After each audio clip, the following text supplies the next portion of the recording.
एक झटके में ही खेसारी लाल यादव ने जीत लिया अपने फैंस का दिल। जी हाँ, जैसे कि आप सभी जानते हैं कि इन दिनों सुपरस्टार खेसारी लाल यादव अपनी फिल्म बोल राधे बोल की फिलहाल शूटिंग कर रहे हैं। शूटिंग के कई सारे सेट से तस्वीरें भी वायरल हो रही हैं, जिस तस्वीर में भी आप लोग देख सकते हैं कि जहाँ एक तरफ खेसारी लाल यादव नजर आ रहे हैं तो दूसरी तरफ खेसारी लाल यादव की हीरोइन भी नजर आ रही है।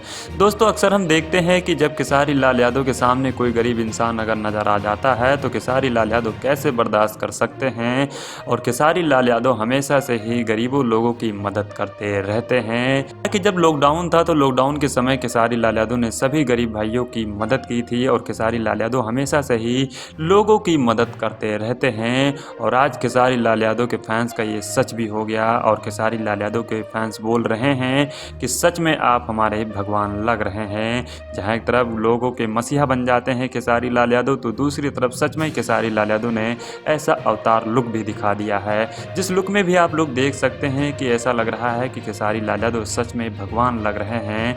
फिलहाल खेसारी लाल यादव का ये लुक लोग दर्शक काफ़ी ज़्यादा पसंद कर रहे हैं और सोशल मीडिया पर आग की तरह इस तस्वीर को वायरल कर रहे हैं। हम यूँ कह सकते हैं कि ये तूफान से भी ज़्यादा ही खेसारी लाल यादव का ये तस्वीर वायरल हो रहा है, क्योंकि आप लोग भी जिस तस्वीर में देख सकते हैं ऐसा लग रहा है कि खेसारी लाल यादव सच में भगवान के अवतार में नजर आ रहे हैं। और खेसारी लाल यादव की जब ये फिल्म रिलीज होगी तो दर्शकों को इतना ज़्यादा पसंद आएगा, इसका तो कोई जवाब ही नहीं। बता दें, फिलहाल खेसारी लाल यादव के फैंस इस लुक को देख रहे हैं, काफ़ी ज़्यादा पागल हो रहे हैं इस लुक को देखकर और खेसारी के फैंस के मुंह से यही बात निकल रही है कि सच में आप भगवान हो। दोस्तों, आप लोगों को क्या कहना है खेसारी लाल यादव की इस बड़ी खबर को लेकर? अगर आप लोगों ने भी खेसारी लाल यादव का एक नया धांसू नहीं देखा है तो आप लोग भी देख सकते हैं। हमें कमेंट सेक्शन के माध्यम से अपनी राय जरूर दीजिए। और खेसारी लाल यादव के फैंस तबाही मचा रहे हैं इस लुक को देखकर।